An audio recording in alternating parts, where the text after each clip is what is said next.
बिस्मिल्लाहिर्रहमानिर्रहीम। अस्सलाम वालेकुम फ्रेंड्स, कैसे हैं आप सब? उम्मीद करता हूँ ठीक होंगे। एक नई वीडियो लेकर आपकी खिदमत में हाज़िर हुआ हूँ फ्रेंड्स। आज की हमारी वीडियो का उन्वान है दफ़ा नंबर 316, ताज़ीरात पाकिस्तान या ताज़ीरात हिंद की दफ़ा नंबर 316, कत्ल शुबा अमद की सज़ा।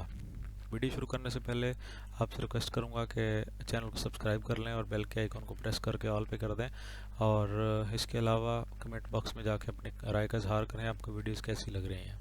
वीडियो को लाइक ज़रूर कर दें। तो वीडियो की तरफ वापस आते हैं। वीडियो की तरफ वापस आने से पहले हमेशा की तरह अल्लाह पाक से दुआ करूंगा कि ज़ात पाक आपको हमेशा ठीक रखे, खुश रखे और महफूज रखे। आप जहाँ भी रहें खुश रहें।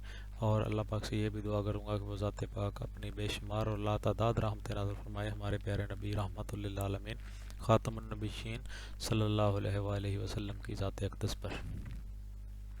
फ्रेंड्स, आज का हमारा जो सेक्शन है 316, ये है कत्ल शुबा अमद की सज़ा।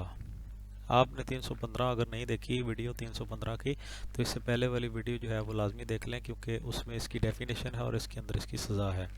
ठीक है, अगर आपको ये नहीं पता चलेगा कि डेफिनेशन में क्या होता है, कत्ल शुबा अमद होता क्या है, तो फिर आपको ये कैसे पता चलेगा कि उसकी सज़ा क्या होगी। ठीक है, तो आपके लिए बीइंग ए पुलिस ऑफिसर आपको बहुत ज़रूरी है आपके लिए कि आपको सारी जो जो इसकी पॉइंट्स हैं, सारे जो इसके नुकात हैं उसके बारे में इल्म होना चाहिए। आपको पता होना चाहिए कि कौन से किस तरह के मुहर्रकात के ऊपर, किस तरह के क्राइम के ऊपर कौन सी दफ़ात लगती हैं। तो दफ़ा नंबर 316 और 315 जो है, इसमें क्या फ़र्क है? 315 में कत्ल शुबा अमद की जो है वो तारीफ़ है, उसकी डिफ़ाइन है, उसमें किया गया है, और जो 316 है उसके अंदर उसकी सज़ा है। तो अगर कोई शख्स कत्ल शुबा अमद का मुर्तकब पाया जाता है तो उसके ऊपर 316 के तहत एफ़आईआर होगी। ये मैं छोटी छोटी चीज़ें अक्सर दोहराता रहता हूँ, क्या ताकि आपको इस चीज़ के बारे में बखूबी इल्म हो जाए। और क्योंकि हमेशा एफ़आईआर उन दफ़ात के ऊपर होती है जिनमें सज़ा हो, किसी भी डेफिनेशन के ऊपर एफ़आईआर जो है वो दर्ज नहीं होती। तो इसलिए आपसे ये छोटी छोटी चीज़ें मैं शेयर करता रहता हूँ ताकि आपको बार बार रिपीट करवा सकूँ। तो वीडियो की तरफ वापस आते हैं। जो कोई शख्स कत्ल शुबा अमद का मुर्तकब हो वो दियत का मुस्तौजब होगा, और इसे बतौर ताज़ीर किसी भी किस्म की इतनी मुद्दत के लिए सज़ाए कैद भी दी जाएगी जो 25 साल तक हो सकती है। अब फ्रेंड्स, इसमें यह है कि बिल्कुल सिंपल सा है कि जो शख्स कत्ल शुबा अमद का मुर्तकब होगा उसको दो तरह की सज़ाएँ होंगी। सबसे पहले तो वो दियत का मुस्तौजब होगा।